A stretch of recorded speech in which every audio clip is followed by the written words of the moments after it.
como lo prometido es deuda y habíamos iniciado con Alejandro Jiménez una conversación muy interesante sobre bases de datos y sobre el dimensionamiento y la arquitectura de bases de datos, vamos a continuar el día de hoy con el paso siguiente que dejamos en punta del episodio anterior y es el borrado. Continuamos con el mantenimiento de datos. Vivimos en una época de transformación, rodeados de información y tecnología. Prepárese para aprovechar el uso de las herramientas que ofrece Internet, la tecnología y las comunicaciones.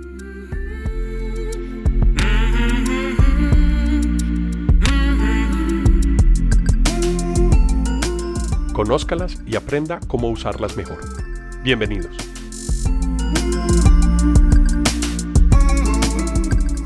Bueno, Alejo, continuemos en punta porque el podcast pasado dejamos el tema iniciado en un proceso muy interesante donde hablábamos de índices, donde hablábamos de mantenimiento y donde hablábamos de una cantidad de cosas cuando las empresas empezaban a utilizar las bases de datos y nos llenábamos de muchos registros de bases de datos.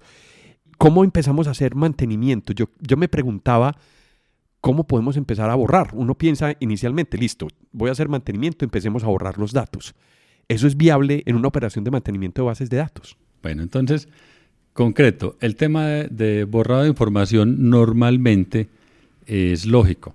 En las compañías, cuando un producto ya no va más o un cliente no va más, yo no lo borro, sino que le cambio el estado. Pongamos un ejemplo. Tengo un cliente que es del sector salud y necesita guardar las historias clínicas durante 20 años. ¿Las historias clínicas de 20 años para atrás se pueden borrar? Yo no las puedo borrar. Digamos que las de 20 años atrás yo las podría retirar. O las facturas de 5 años atrás yo las podría retirar. Pero ¿qué pasa? Nosotros hablamos antes de la integridad de los datos. Si yo tengo un cliente, yo le facturo a un cliente que existe. Entonces si yo te digo, borrame ese cliente que ya no va más y no me ha comprado en 5 años, pero ¿qué hacemos con todas las facturas que tenía ese señor? Yo no puedo dejar esa base de datos como coja porque ya va a perder la calidad de los datos. Entonces, tendríamos que conocer muy bien el modelo de la base de datos o ese diseño para decir, usted tendría que borrar el detalle de las facturas, luego el encabezado y las formas de pago para poder venir a borrar las facturas para ir a borrar ese cliente. Todo lo que esté relacionado con ese señor lo tendría que ir a borrar. Entonces ahí, digamos que conceptualmente es un tema muy complejo porque yo no sé eso por dentro cómo es. Por eso, ¿cómo es el borrado en todos los sistemas? Lógico. Cámbiale el estado a ese cliente, póngale borrado. Ya no existe, ya mi sistema, cuando yo interactúo con una aplicación, me dice, ese cliente no está. Pero realmente el cliente está allá atrás en un estado borrado. Para que el resto de la mesa no quede coja y pueda seguir funcionando si hay facturas y si hay otra cantidad de información que yo debo conservar. Pero eso nos lleva a otro problema distinto, que yo tengo una cantidad de información histórica y estoy cargando con la información de hace 10, 20 años en mis sistemas y eso me cuesta. Cuando yo empiezo a pagar, hablamos de los costos de tener los servidores en AWS o en cualquier sitio en la nube.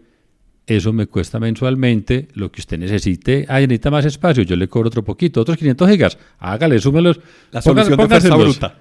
La solución de fuerza bruta. Metamos más máquina. Entonces, más espacio es más costo. No se vuelve sostenible. Exacto, porque más espacio es más costo, pero administrar ese espacio, digamos técnicamente, subir esas tablas tan grandes, le cuesta más procesador, más memoria, más todo. Entonces no es que yo ponga más disco, es ponga más máquina completa, con todo lo que implica ahí, y todo eso es platica. Entonces, para los que ponen el servicio es muy bacano eso, que yo le pongo más máquina, y que mientras más pasa el tiempo, más grande las máquinas. Entonces, una alternativa es borrar la información. El borrado que usted me dice, venga, tengo esta tabla con 200 millones de registros y está desde el 2009, 2008. Bórreme 3 años. Entonces, más o menos sería 100 millones o 150 millones. Bórreme eso. Entonces le digo, borre, delete, o la fecha sea menor a esto. Y ya. Y me voy. ¿Qué pasa? ¿Cuál es la experiencia que hemos tenido?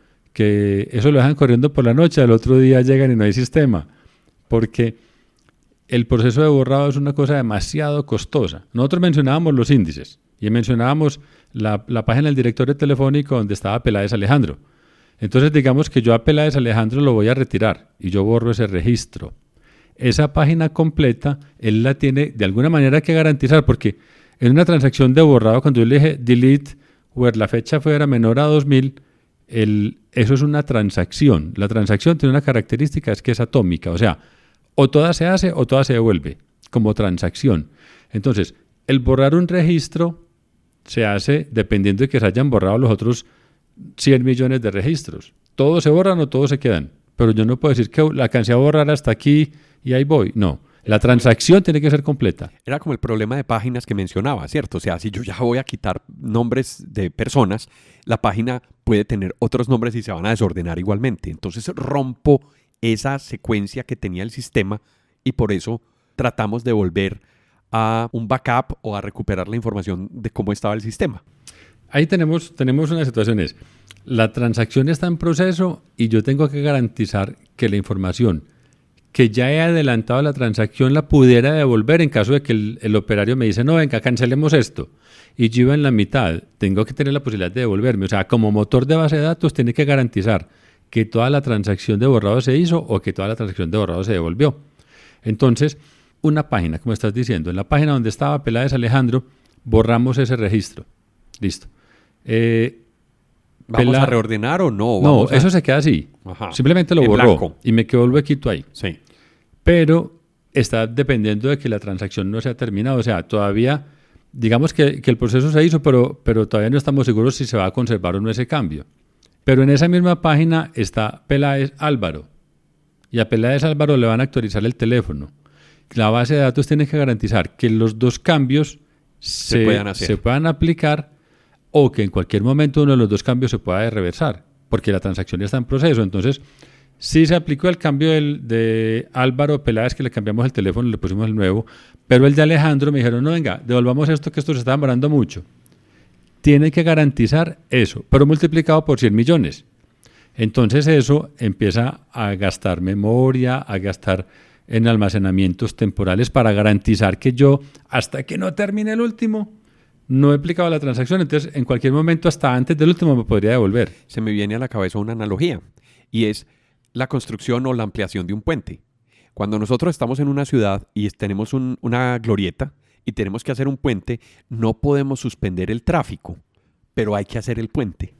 Eso es muy bacano porque es como cuando a mí me dicen, venga, hay que reparar esto, pero la ventana de mantenimiento tiene que ser mínima. O sea, en algún punto puede que necesitemos ventana de mantenimiento. Usted me dice, venga, bórreme estos 100 millones de registros, pero que la transacción como tal, yo te digo, venga, para borrar esos 100 millones se puede demorar 26 horas. Entonces me decís, no, yo no me puedo quedar sin servidor 26 horas. Yo no puedo quedarme sin facturar 26 horas. No, entonces, y si soy un hospital que soy 7x24, o si soy, no, o sea, tiene que estar funcionando. Entonces le digo, deme una ventana de mantenimiento de 2 horas. Que eso es mucho. De 1 hora, pues. Y yo le digo, pues, o sea, si mi transacción es de no sé cuántos millones de registros, que yo sé que se demoran 26 horas, ¿cómo me vas a decir que te la borre en menos de 1 hora? Eso no puede pasar.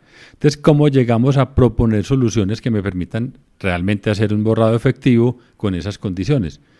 ¿Cómo es el borrado? El borrado es, pues, movamos esos datos que se van a conservar algún almacenamiento temporal. Quitamos la tabla original que tenía los 300 millones y traemos la que quedó con 100. Y volvemos a conectar todo lo que decíamos de integridad referencial, de llaves foráneas y de no sé qué. Volvemos a conectar, alambrar todo y lo dejamos como estaba. Pero para ahí. Eso se escucha muy complicado, pero volviendo a la analogía del directorio telefónico, sería como arrancar la hoja del directorio telefónico, poner una hoja en blanco y decir que hay una hoja, por ejemplo.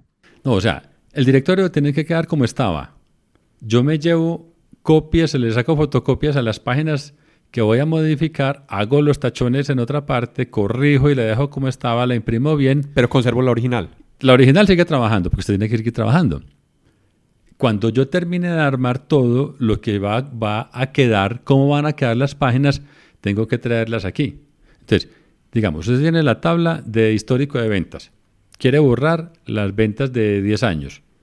Entonces, esos 60 millones de registros del detalle de ventas, yo lo tengo en otra parte, que son las que se van a conservar en unas fotocopias. Cuando tenga listo eso, entonces le digo, mire, su nuevo directorio va a ser este.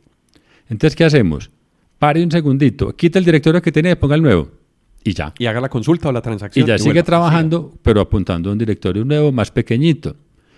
Ese cambio es el que se demoró menos de una hora, pero la operación como tal se demoró 20 o 30 o yo no sé cuántas horas de máquina.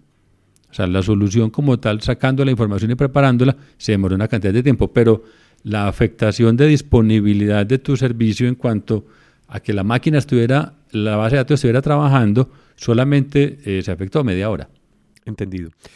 Hablando de espacio ocupado en bases de datos, hablemos de los logs. ¿Qué son los logs? Porque hemos escuchado que los logs ocupan mucho espacio, llenan las bases de datos. ¿Qué son los logs en una base de datos? Una base de datos básicamente se compone de dos cosas. Pongamos un ejemplo, SQL Server, que es una marca. Entonces, tiene un archivo de datos y un archivo de log. Eso puede ser muchísimo más sofisticado y puede tener más cosas, pero básicamente se crea con eso, uno de datos y uno de log. El archivo de datos es el que tiene como tal el contenido de la base de datos. Es decir, las facturas, los valores, toda los la información, ítems, o sea, las hojas de Excel con toda la información, eso es la base de datos. Ahora, cuando yo te digo, a Peláez Alejandro cambiar el teléfono por este nuevo, entonces él me dice, listo, ya lo hice, ya lo grabé. Él no fue a grabar eso allá, sino que lo guardó en un log. Digamos que ese ejemplo, pues me parece como muy raro, pues porque no lo grabó de una vez allá. Supongamos que yo le diga a mis productos, súbales el 1% a todos. Entonces él tendría que ir a uno por uno a hacer ese cambio. Entonces él lo hace como la orden como tal la guarda en el log. Súbale el 1% a todos los productos. Terminé. Y después él empieza a aplicar y a buscar cuánto valía usted y le sube el 1%, a usted y le sube el 1% y lo va aplicando. Pero entonces él me respondió muy rápido y me garantiza que esos datos sí se van a conservar, pero no me dejó esperando hasta que se terminara. Es como una tarea programada para que el motor de base de datos la vaya ejecutando. Entonces, sí, me garantiza la integridad de los datos. Ahora decíamos, cuando usted borra 100 millones, cuando borra el primero o hasta el penúltimo registro, usted se podría devolver. ¿Cómo garantiza eso? Con el log de transacciones. O sea, las páginas que estamos modificando, ¿dónde están? En el log. Los cambios que están pendientes que se podrían devolver en el log.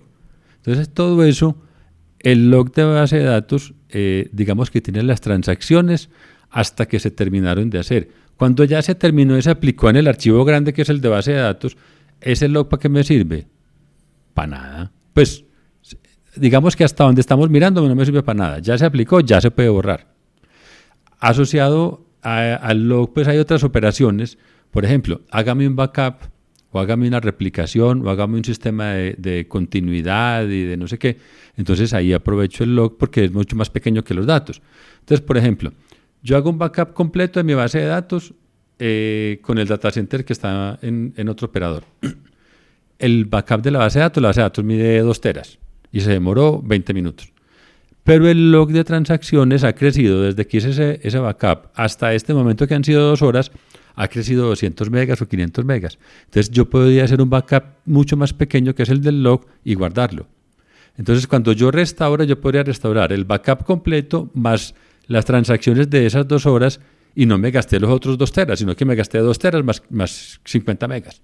Entonces, estrategias de copias de seguridad muy simples que me permiten moverme en el tiempo, y no es solamente la copia de anoche, sino la copia de anoche más los logs de cada media hora hasta este momento, que son las 5:40 de la tarde. Pero todo eso requiere una planificación, Alejo. Esa es la parte de la administración de la base de datos. Pues yo te decía cuando hablábamos alguna vez de bases de datos, es que eso funciona. Yo instalé eso siguiente y eso funciona. Alejo se refiere al episodio 3 de este podcast, las bases de datos y los sistemas de información en las empresas, que está disponible en este podcast y puedes escucharlo luego de terminar este. Continuemos. Sí, pero la administración es las mejores prácticas. Entonces, problemas de seguridad, problemas de continuidad, problemas de desempeño, problemas de... Todo eso se soluciona en una administración adecuada del motor de base de datos. Que era la analogía que habíamos dejado de programar las citas al taller. Es decir, si yo estoy recorriendo X número de kilómetros, entonces el mantenimiento o el cambio de las llantas debería hacerlo más o menos en tal mes. Nosotros estamos acostumbrados a escuchar mantenimientos preventivos y correctivos. Entonces, correctivos es me avaré y hay que arreglar ese carro. Listo, preventivos es que cada 5.000 kilómetros le cambio aceite. Pero el close en esos dos, ¿dónde quedó? Pues yo no espero que se me dañe el close para ir sino que hay un ruidito o el pedal está más duro. Hay algún síntoma que me da una idea de que ahí algo está pasando. Entonces, venga, nosotros cuando hacemos administración de servidores con nuestros clientes, ese tipo de cosas las tenemos. Digamos, yo conozco tu servidor y yo hago como un baseline. Entonces, ¿qué tan duro es el close? ¿Cuántos kilómetros ruedan al mes estas llantas? ¿Qué hacen? No sé qué. Si eso se mueve de ahí, yo te digo, venga, hay una variación, revisemos algo. Revisemos llantas. Entonces es como un conocer cómo se comporta ese servidor, cuánto recurso de procesador consume, porque es que se disparó eso en un momento. ¿Qué pasó? No es que hicimos un cierre. Ah, bueno. O sea, si usted normalmente se gasta tanto en gasolina al mes, este mes algo pasó este fin de semana, sí es que estuvimos listo, entonces ya me das una explicación, o es que estás botando aceite. Pues, o sea, algo está pasando. Entonces, ese tipo de cosas las tenemos controladas y nos invita a tomar decisiones oportunas que son, venga, solucionemos esto, revisemos esto, no cuando ya el motor se cayó y ya nos quedamos sin base de datos y sin sistema y no estamos facturando, que corremos a llamar a alguien que nos solucione el problema y nos apague el incendio. El sistema está funcionando, pero ¿cómo garantizo esa continuidad? ¿O cuánto tiempo me toma recuperarme de una falla? Hay dos tiempos, o sea, desde el momento de la falla hasta que yo la detecté y tomé una decisión. Entonces, cuando llegamos esta mañana, no había sistema. ¿Cuándo se dañó? Yo no sé, yo me di cuenta esta mañana. Sí, se dañó anoche a las 9. O sea que los backups de anoche no se hicieron. Entonces, devuélvase más. Listo. La gerente llegó, no tomamos decisiones sino hasta las 11. A las 11 dijimos, bueno, hay que hacer no sé qué. ¿Cuánto tiempo se demora en restaurar ese backup? 3 horas. Entonces, no es que usted se demore 3 horas en tener su sistema en línea. Se demoró desde anoche a las 9 hasta hoy a las 4 de la tarde. Todo eso tiene que sumarlo. Para tomar la decisión y todavía quedan 3 horas para ejecutar lo que tengamos correcto. que hacer. Entonces, ese tipo de cosas se podrían identificar. Venga, su disco se le está llenando, porque yo ya sé cómo se comporta su servidor. Entonces, su disco se le está llenando y yo le digo con tiempo. Si sigue así, le van a quedar otros 8 días de disco, con ese ritmo que tiene. Entonces, usted toma una decisión ya. No es cuando se le llene el disco, la máquina se murió, entonces ya sí miramos qué vamos a hacer. Ese es el tipo de cosas que hay que incluir en una administración de un servidor. Es como planear precisamente a medida que se vayan utilizando los recursos, cómo va a ser los procesos de mantenimiento y estar muy atentos a cómo se está comportando el sistema, por si hay una variación, poderla contener o poderla arreglar antes de que falle del todo y nos deje tirados el sistema y no podamos usarlo. Exacto. Porque es que o me falla del todo o yo le digo a gerencia, claro, cómpreme un disco más grande, que es que este se me está llenando. Entonces, venga, ¿y por qué se le está llenando? Entonces miramos información histórica. Hay estrategias de borrado, porque es que muchas veces no podemos borrar la información porque es que no se puede retirar, hay que conservarla. ¿Cómo son esas estrategias? Entonces, hay estrategias, digamos, hay unas que se utilizan como con seguridad. Cuando yo digo, esta base de datos va a ser estadística, entonces el tema de anonimización es que yo tengo una factura, pero yo no sé quién es. Yo los datos, en tema de seguridad personal, utilizamos mucho ese tipo de soluciones.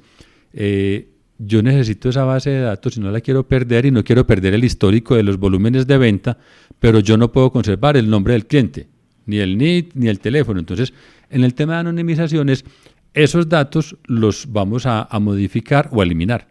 Pero la factura queda. Entonces la factura 58 sigue estando del cliente XX porque ya no tiene nombre, con dirección sin nada, con teléfono sin nada, pero las características de la venta, qué productos fueron, cuándo fue la venta, no sé qué, eso se conserva.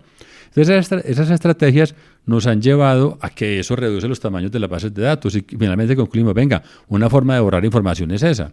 Yo garantizo la integridad de su base de datos. No le estoy retirando información como violentando la estructura de la base de datos porque es que este señor me borró una cosa y me dejó sin piso. No, sigue estando.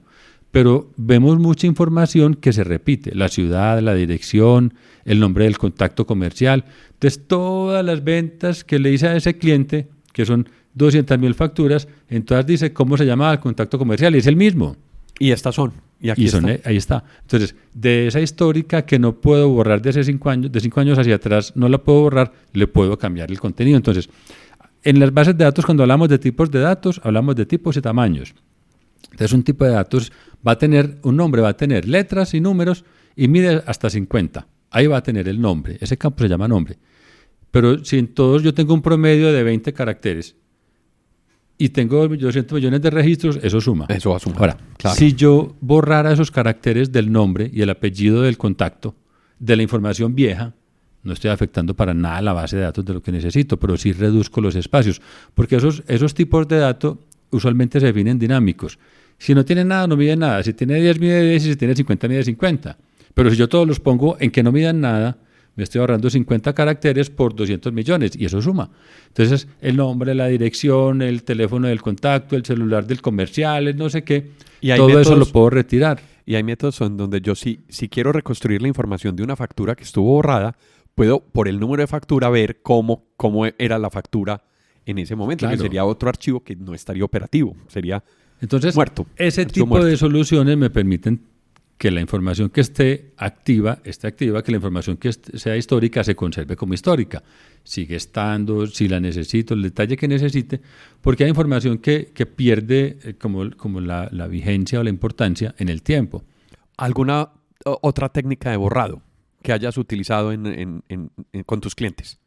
De fragmentar las bases de datos. Es una técnica de borrado buenísima, porque cuando yo tengo una base de datos que tiene muchos espacios en blanco, por las características como ha crecido, ocupa mucho espacio. Cuando yo ordeno eso mismo, imagínese el zapatero, los zapatos que usted tiene, los tiene tirados todos ahí, eso es un bulto. Si usted los ordena, mira cómo me quedó esto como con mucho espacio. Exactamente pasa igual aquí. Entonces, si yo tengo esa información desordenada, que es normal que se desordene con el tiempo, ocupa una cantidad de espacio. Si yo la organizo, entonces voy a poder liberar espacio. En el tema de liberar espacio en las bases de datos hay una trampita, digamos, que pasa como cuando yo borro las fotos de WhatsApp y eso sigue midiendo lo mismo, el teléfono sigue estando lleno, porque usted ya no las ve en WhatsApp, pero siguen estando ahí.